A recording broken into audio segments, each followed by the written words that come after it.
Hello दोस्तों, पिछले lecture में मैंने भिन्न के 5 अलग अलग प्रकार के क्वेश्चन को सॉल्व किया था। इसमें मैं भिन्न के ही 5 अलग अलग प्रकार के क्वेश्चन को सॉल्व करूंगा। फ्रेंड्स, मैं आपको बता दूं कि आप किसी भी वनडे एग्जाम या पीएससी या यूपीएससी के एग्जाम दे रहे हो, उन सभी से रिलेटेड मैं हर एक चैप्टर के क्वेश्चन, अलग अलग प्रकार के क्वेश्चंस इस सीरीज में सॉल्व करवाऊंगा, ताकि जब भी आप कोई भी एग्जाम दो तो यदि आपने मेरे सभी संपूर्ण सीरीज को पढ़ा है, संपूर्ण वीडियोज को देखा है, तो आपका किसी भी टाइप का क्वेश्चन किसी भी चैप्टर से ना छूटे। तो चलिए फ्रेंड्स, पिछले लेक्चर में मैंने भिन्नों के प्रकार यानी कि अनुचित भिन्न क्या होता है, उचित भिन्न क्या होता है, यौगिक सतत भिन्न क्या होता है, इन सबको डिस्कस किया था। साथ ही साथ मैंने बताया था एलसीएम के माध्यम से किस प्रकार आप समझ सकेंगे कि कौन सा भिन्न छोटा है और कौन सा बड़ा है। इस वीडियो में मैं आपको भिन्न के 5 ही अलग अलग प्रकार के क्वेश्चनों को सॉल्व करूंगा। तो चलिए, फ्रैक्शन पे आज हम जो आपके साथ बात करेंगे, फर्स्ट ये बात करेंगे कि आप कोई भी भिन्न है, यदि दशमलव में है तो उसे बटे में किस प्रकार लाएं, या बटे में है तो उसे दशमलव में किस प्रकार से बदल दें। साथ ही साथ मैं ये भी बात करूंगा कि अवरोही और अवरोही को किस प्रकार आप अरेंजमेंट करें, और कौन सी भिन्न बड़ी है कौन सी छोटी है किस प्रकार से निकालें।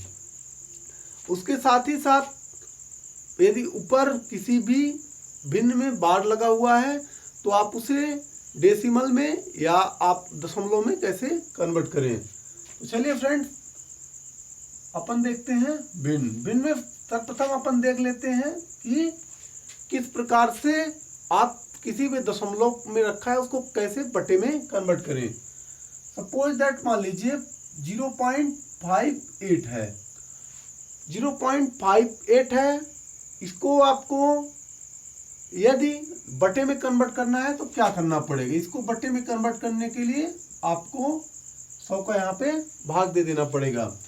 यदि मान लीजिए 1 अंक होता, यदि 1 अंक होता यानी आपके 0.5 होता है या 0.5 होता है, 0.5 होता तो आप क्या करते, आप यहाँ पे 10 का भाग देते।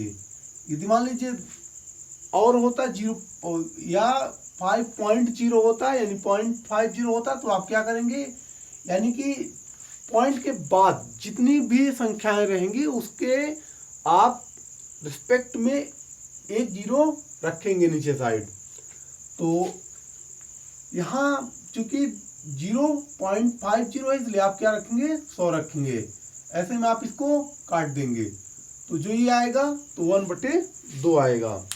यानी कि यदि आपका डेसिमल में दिया गया है, सपोज दैट मान लीजिए 0.300 है दिया गया है, तो आप इसको कैसे कन्वर्ट करेंगे, तो आप इसमें 1000 का भाग दे देंगे। एक 0 इसके लिए रखा है, एक 0 इसके लिए, एक इसके लिए। उसके बाद ये आपका तीनों हो जाएगा, कट जाएगा, तो एक यहाँ से कट गया तो 3/10 आ जाएगा। अब अपन दूसरे प्रकार का देख लेते हैं क्वेश्चन। फ्रेंड्स, इस क्वेश्चन को आप अच्छे से देखिएगा, क्योंकि यही क्वेश्चन एग्जाम में पूछा जाएगा। मैंने आपको बेसिक बताया है ताकि आपका बेसिक स्ट्रांग हो सके। जनरली इस प्रकार का क्वेश्चन नहीं पूछा जाता है, लेकिन जो अब मैं आपके साथ डिस्कस करूंगा उसको पूछा जाएगा। सपोज दैट, समझिए 3.66 है और यहाँ पे बार लगा हुआ है। इस बात को ध्यान दीजिएगा कि 0.366 और बार लगा हुआ है। इसको हम क्या कहते हैं, जब ऊपर मैंने 6 पे ही केवल बार लगाया है, यानी कि इस 6 पे बार नहीं लगाया है। यदि इस 6 पे बार लगा हुआ है तो इसका ये मतलब हो जाता है कि आगे आने वाली संख्या, मान लीजिए इसको हटा देते हैं तो अपन इसको इस प्रकार एक्सप्लेन करेंगे, इस प्रकार आपको बताएंगे कि यानी कि 6 लगातार आ रहा है, तो अपन सबको हटा के और एक यहाँ पे बार रख देते हैं। एक यहाँ पे अपन बार ऊपर एक लाइन कर देते हैं, उसको अपन बार प्रोनाउंसिएट करते हैं। तो इस प्रकार का यदि क्वेश्चन आता है और कहता है कि आप इसको डेसिमल में कन्वर्ट करिए या बटे में कन्वर्ट करिए, तो ऐसे में आपके लिए टफ हो जाएगा। तो आप इसको ध्यान में रखिएगा कि पहले तो आप क्या करिएगा कि 0.63 इतना है तो आप इसको 100 का भाग दे देंगे। 100 का भाग देने के बाद आपका हो जाएगा 36/100 हो जाएगा। उसके बाद 6 पे बार लगा हुआ था तो आप क्या करेंगे 6 - 36/100 कर देंगे। तो ऐसे में क्या आ जाएगा आपका 30/100 आ जाएगा, यानी कि 3/10 आ जाएगा। यानी कि जिस पे बार लगा है, एक बार फिर सुनिए अच्छे से, जिस शब्द पे या जिस अंक पे बार शब्द लगा हुआ है, यानी बार इसको ये बोलते हैं जिस शब्द पे बार लगा हुआ है उसको आप पूर्ण संपूर्ण से क्या करेंगे माइनस कर देंगे।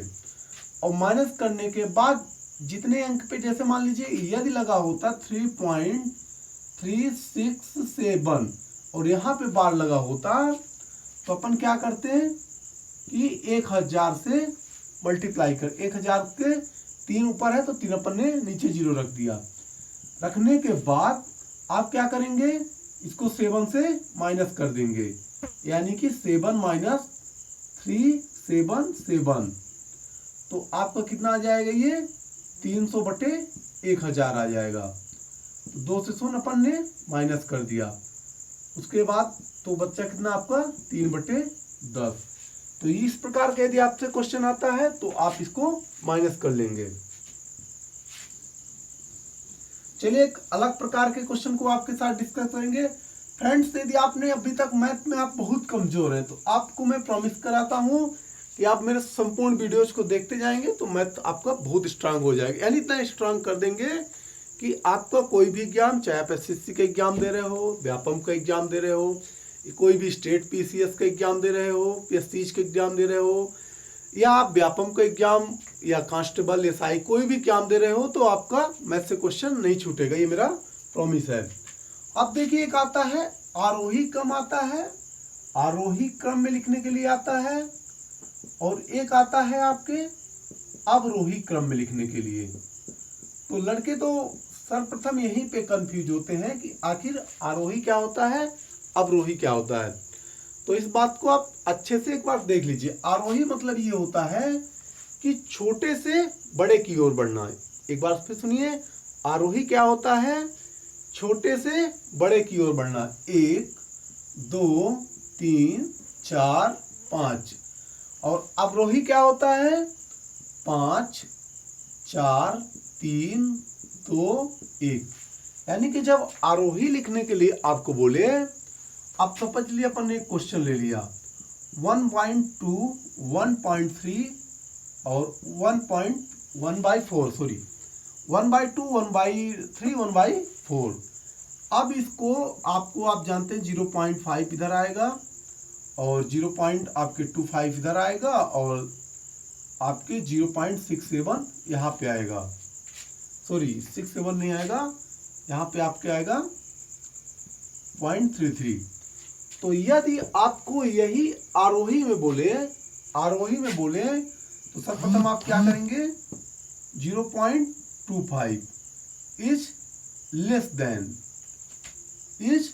लेस देन छोटा है किससे, 0.33 से, लेस देन इससे किससे छोटा है 0.550 से। ठीक, तो कहने का मतलब कि यदि आपको आरोही की बात करें तो आपको घटते यानी कि बढ़ते क्रम में लिखना है, यानी कि 1 2 3 4 के क्रम में, यानी कि आप पहले छोटा लिखेंगे उसके बाद बढ़ते क्रम पे जाएंगे।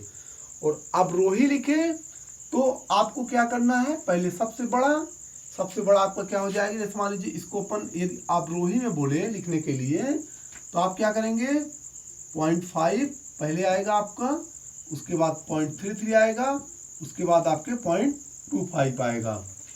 तो इस बात को आप ध्यान दीजिएगा कि आरोही आपसे पूछ सकता है या लिखने के लिए एग्जाम में आपसे 3 नंबर दे देगा, 3 से 4 नंबर दे देता है, 3 से 4 नंबर दे देगा और बोलेगा इसको अवरोही या आरोही क्रम में लिखिए।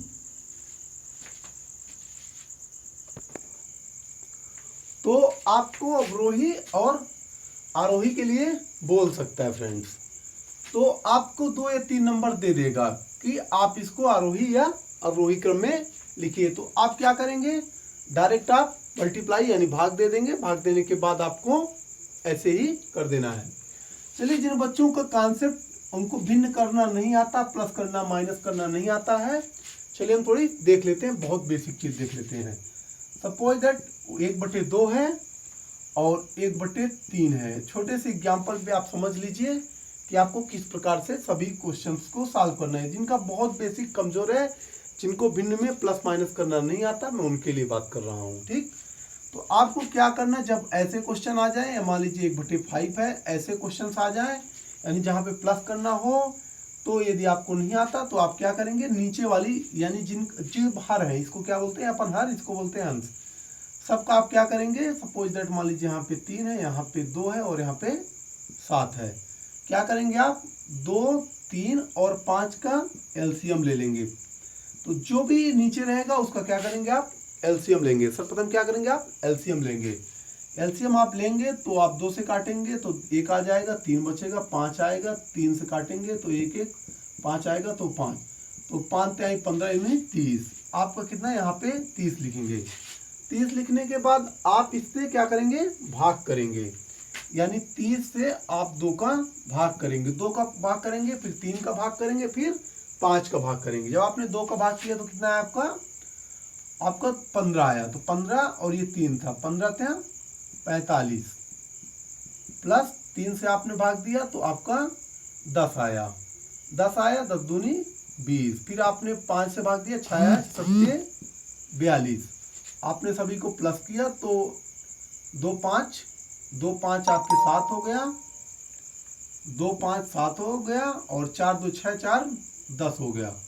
तो 107/30 आ गया। अब 107/30 आ गया। सपोज दैट मान लीजिए यहाँ पे माइनस होता तो आप इस यहाँ पे क्या कर देते, माइनस कर देते। यहाँ पे क्या करते आप, माइनस करते। ठीक, यह प्लस है तो आपको प्लस करना है, नहीं माइनस हो तो माइनस कर देते, जितना आता उतना लिख देते। ठीक, अब आपको एक बता देते हैं गुणा करने का तरीका, उसके बाद आपको बता देंगे भाग करने का तरीका।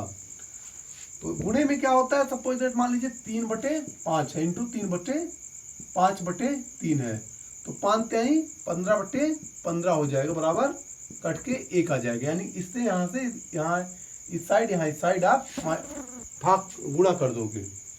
कोई भी संख्या मान लीजिए 1 सही 1/3 इंटू 2 सही 1/4 है, तो 3 एकम 3 और 3 एकम 3 इस साइड हो जाएगा, प्लस 3 आपके प्लस हो जाएगा, तो 3 4 3 4 3 3 एकम 3 3 दूनी 6/3 इंटू 4 दूनी 8 1 9/4, तो 9 छक्का 54 54/12। तो आप 2 से काट दोगे तो आ जाएगा आपके 28 27 दूनी 54 27/6 आ जाएगा। 3 एकम 3 3 दूनी प्लस 3 आपके 6 आ जाएगा। तो आपको इस प्रकार से गुणा करना है। ठीक, चलिए अब देख लेते हैं अपन, अब प्रैक्टिस कर लीजिएगा। अब यदि मान लीजिए भाग लिया था, यानी कि 3/5 है और भाग में 7/8 है, तो इसको आप इस प्रकार से लिख सकते हैं 3/8, बड़ी लाइन खींचेंगे 7/8, इस प्रकार आप लिखेंगे। उसके बाद क्या होगा, जब आप इसको भाग देंगे तो इस प्रकार आपका 3/8 और ये 8 है आपके ऊपर चला जाएगा, 8/7 आ जाएगा, ये नीचे रहेगा 7 आ जाएगा। तो 8 3 24 24 8 7 56, फिर अपन 2 से काट देंगे तो 12 28, फिर अपन ने 2 से काट दिया तो 6 और 14, तो 3/7 हो जाएगा। तो कहने का मतलब यदि भिन्न है, ये भाग दिया हुआ है तो संख्या ऊपर चली जाती है, सबसे नीचे वाली सबसे ऊपर चली जाएगी और जो इससे ऊपर है तो ये नीचे आ जाएगी। भाग में ये कंडीशन होता है। तो thank you so much friends. जितने फ्रैक्शन से रिलेटेड क्वेश्चंस हैं तो जिस चैप्टर में जो आते जाएंगे मैं आपको सॉल्व करवाता जाऊंगा। तब तक के लिए thank you so much friends.